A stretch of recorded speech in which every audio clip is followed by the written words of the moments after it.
Look at this magical book. I wonder what's inside. Let's sing, dance, read and play. A new adventure starts today. The story.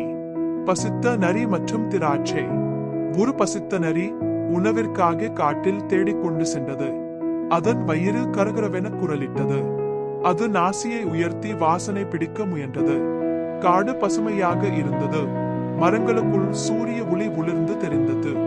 அந்த நேரத்தில் நரி தன் கண்களை பெரிதாக திறந்து ஆச்சரியத்துடன் பார்த்தது. உயர்ந்த கொடியில் பழுத்த இனிய திராட்சை தொங்கிக் கொண்டிருந்தது. அதன் உதட்டை நக்கிக் கொண்டு அதன் இனிமையான சுவையை கற்பனை செய்தது. நரி கீழே வளைந்து வாலை தூக்கி தன் உடலின் அனைத்து சக்தியையும் திரட்டியது. அது சரியான நேரத்தில் குதிக்க திட்டமிட்டது. நரி தன் முழு சக்தியுடன் உயர்ந்து குதித்தது. அதன் கால்கள் முன்னே நீட்டியது.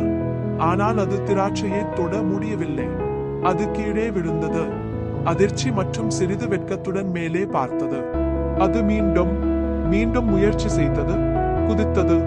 ஏற முயன்றது. 2 கால்களில் நின்றது. ஆனால் ஒவ்வொரு முறையும் தோல்வி அடைந்தது. அது சற்றே கோபம் அடைந்தது.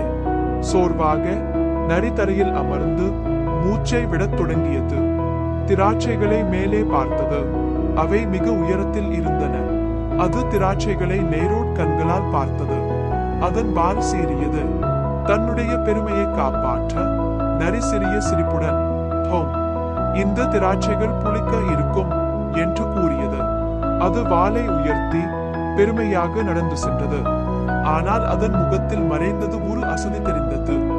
ஒரு புத்திசாலி ஆந்தை அருகில் இருந்த மரத்திலிருந்து இதை பார்த்து கொண்டிருந்தது.